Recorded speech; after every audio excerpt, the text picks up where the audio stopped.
Good morning. Well, I was about to start some work, but then I got distracted. This popped up on my buddy Salim McLeod's YouTube page. It's Horror Life Tag, originally created by Marie McWilliams. So rather than actually doing any work, I thought I'd sit down and answer these questions and give it a go. Yeah, any excuse, eh? But I suppose I'll jump in. What I'll do is I'll stick the questions in the comments. I'll put Celine's video originally, and then from where the actual tag originated, Marie's, I'll put hers afterwards, and then you can check those out. So the whole point of this is you answer 8 questions. I need to tag a couple of people as well. So first of all, I'll tag my co-host Cameron, who, funny enough, just as we started this channel, in Utah, flipping massive storms just happened. He's had his flipping power cut out to his house, so he's actually sitting by candlelight for the last 2-3 days, completely mental. Storms are really bad there, high winds, and knocked out the electricity supply for his entire neighbourhood. So hopefully, buddy, you'll get sorted out and back up and out to see us. But I'll tag Cameron on his other channel, and then I'll tag our good buddy Adam from Speak of the Devil. So Adam, if you want to take part in this or not, but obviously, have fun with it. It's just a bit of a laugh for Saturday morning. So, first question. What was the first horror movie you remember? Difficult one. Grew up in the sort of golden age of the black and white movies that were being shown on TV. I'm not that old, I know I'll look at, but so first one obviously sticks in my mind has to be Frankenstein, the original Boris Karloff movie. That started off Saturday night, Channel 4, just stayed up late and watched these things. They were great, still just a wee one, and obviously stuff like that was fascinating. There was no interwebs back then, so you had to rely on TV channel for entertainment. But I don't know, like Boris Karloff, you don't do much as the character of Frankenstein, but he managed to pull it off. Really strange, but he actually gave personality to a huge lumping beast, and the odd time he tried to talk and stuff was great. But not only that, there saw Bela Lugosi. He appeared in the sequel, the second one, as Igor, and then Bela Lugosi, he also played Dracula.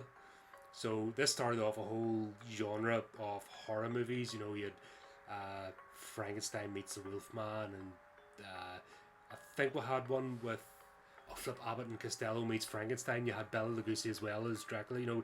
These were all a golden age of movies. You should look them up and check them, honestly. Just they were simple character driven rather than special effects. Special effects were non-existent. Cardboard walls and everything. It was like scenery from pantomime, but it was great. Always stuck in my mind. Really, really enjoy those. And if they appear on TV, I will sit and watch one. Doesn't matter the fact they're 60 odd years old. I think they still have a certain charm that carries on till today. What's next? What is the? Excuse me one second. I think I better move my camera screen so I can read these properly. Sorry, this is completely off the cuff, so not super edited or anything. What is the first horror book that you remember reading? Flip. I have read so many books, it's stupid. But it would have to be Stephen King. He appears everywhere, and I'll stick myself out in the limb and say either Cujo or Christine is one of the first books. That was the thing. When I was younger, it was only when I started getting my own pocket money and was able to go to the local second-hand bookstore that I started buying my own books. I used to go to the library, but that was, you're kind of restricted to the kids section and stuff. So when I actually got money in my hand, I was able to actually go and buy my own books. You go into these. It's a sad thing that they're like a damn breed these days. They're becoming more and more niche than actually mainstream bookstores.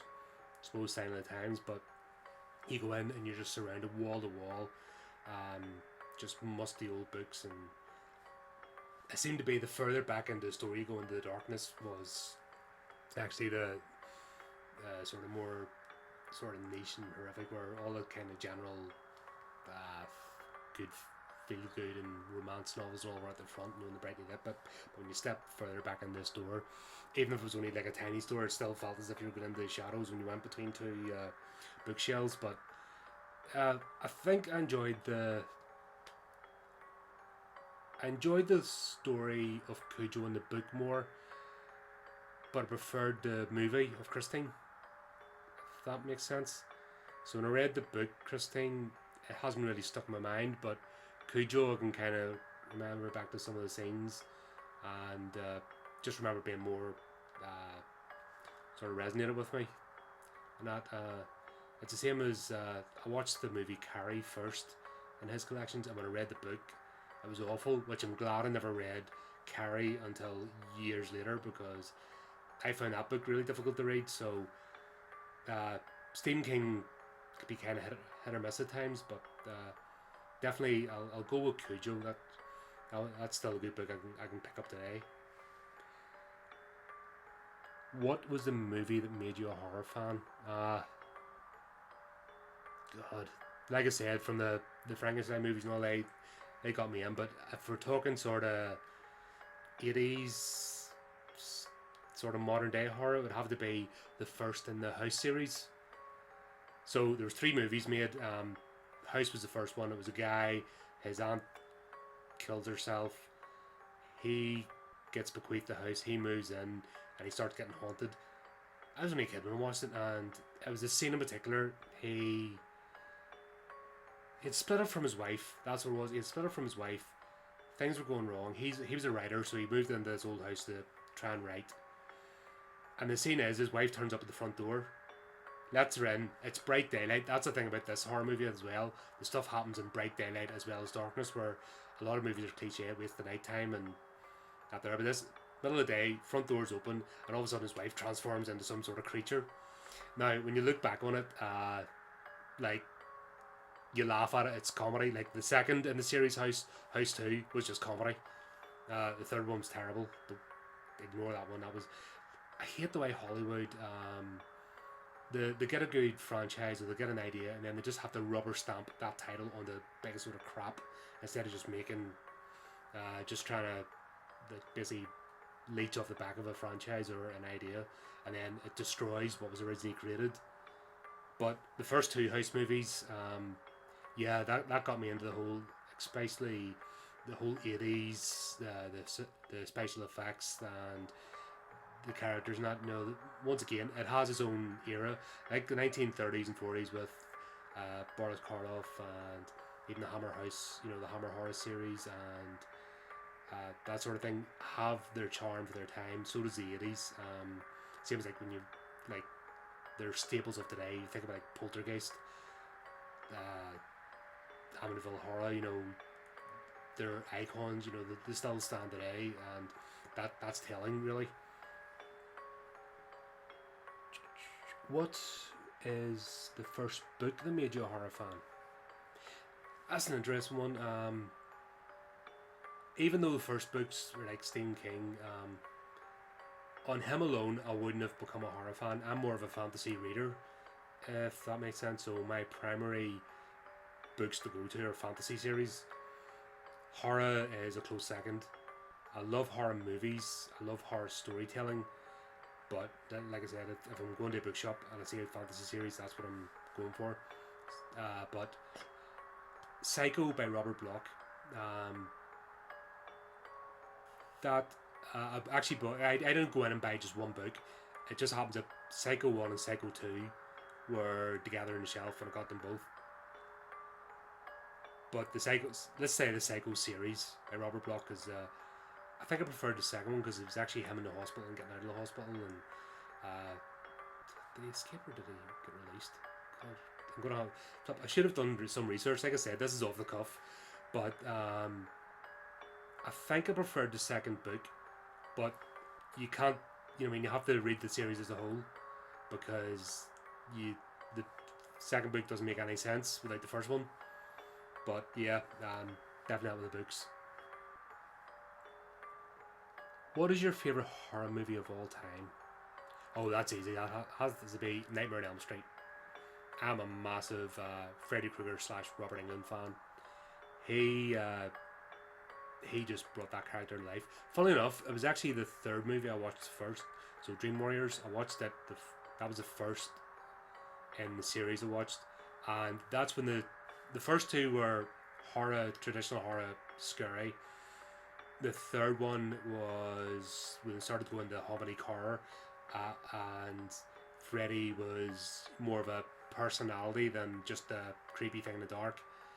But straight after watching Dream Warriors, then I went and looked up, went to the video store. Sorry, I'm showing my age again, but went to the video store, got out Nightmare on Elm Street and Nightmare on Elm Street 2, and then that was it. I was hooked, and then once they came out in the cinema,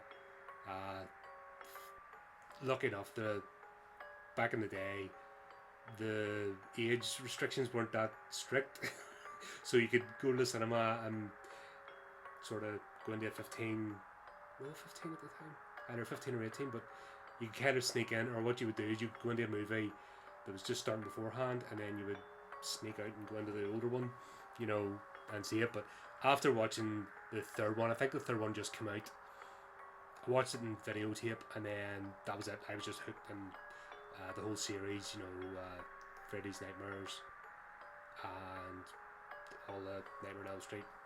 I still haven't seen the remake. I still refuse to watch it. Sorry, but there will be only one person to be Freddy Krueger, and that's Robert Englund. So call me a bit of a purist or a snob or whatever, but I think when you emotionally resonate with something, you don't want to mess it up. Right, next. What is your favourite horror book? Once again, I read so many, so I'll answer this from the idea of what can I pick up again, and what have I picked up more than once, and it would have to be Bram Stoker's Dracula. Also, what made me pick it up again and again was actually the movie with Gary Oldman in it. That was amazing, amazing movie. And when you read the book, the movie was done that well and tied in. You can actually read the book, especially the carriage chase where Dracula's taking God, who was it? It's Winona Ryder's character. I felt I'm stupid. I really should have done some research, but yeah, when he's doing the carriage race to get back to the castle, and Van Helsing's chasing after them, reading that in the book, and instantly I'm picturing that scene in my mind. Even start when Van Helsing's picked up and brought to the castle, you know what I mean? The book's that well written and vividly told, and the movie was that true to the original material that you can't help but, visualize the two together. So to me, that's always a book I'll pick up again, and even though there's a lot of books I love, that has to be up there. What is your favourite horror trope? Let's see. I hate at the moment, I have to say, I hate torture porn. I hate this modern, like the Hostel and Saw series. I don't think that's horror at all. It's just trying to be disgusting for the sake of it, and actually it takes away from the movie. So that's way the other end of the spectrum, which it's not even, it's, when you see these type of movies come out, I think distorted reality, or is this a dream or is it really happening, and that kind of thing. So when the character doesn't know if they're actually being haunted or terrorized, or if they're losing their mind. Now, what I don't like is when that gets too confusing. You have to get the reveal, the prestige, like a magic show. You have to get a clue or a hint that it is actually happening, but it's okay to be led along as long as you get the payoff at the end that oh god, this is what's happening.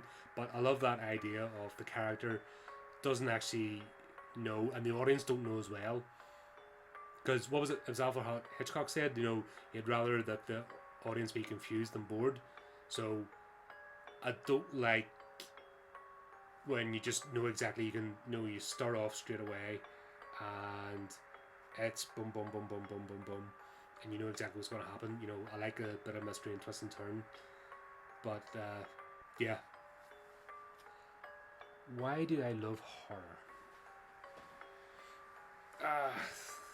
I think we all have a dark side, and society makes us suppress that, and we aren't allowed to express our feelings really openly. You know, there's social taboos and all sorts, especially in this day of social media and the flipping the mobs out there. And if you say the wrong thing at the wrong time, the wrong person, that's it. You're the burning torches and pitchforks come out. So horror gives you an opportunity to express yourself. I think it's the ultimate in expression, that you can let go and let loose. Also, you can explore taboos. You know what I mean? Dean Cooch is a great one. He loves exploring incest. You know, and brings it into the otherworldly and all. And you know, that's something that you can't really, unless it's, you know, Flowers in the Attic tried it, but it kind of, I think she milked the Virginia Andrews. I think she milked that series too much. I read those. First story was a good idea, but in horror you can really dive into like taboos that you wouldn't. You know, in cannibalism, you can do cruel and horrific things to characters in a horror movie that doesn't mean it represents you in real life. You know what I mean? You can step out and really let loose. And another one, Frank Herbert, he plays that a lot. You know, he does, like, some of his torture scenes are gruesome. You know what I mean? And where he gets the ideas. And when you see the interviews, or I know a few horror authors, and I do a lot of interactions on this channel with writers. They're nice people, you know what I mean? You're dealing with nice people, but this horrific stuff comes out of their mind, and that's what I love about it. It's just letting loose, you know. It's the ultimate in just freedom, I suppose, in a sense, without sounding too cliche. Oh, that's them all. Cool. That was quick. Well, hope you enjoyed that. I'll post the links in the comments. I'll tidy this up a wee bit and put it up there, and hope you enjoy.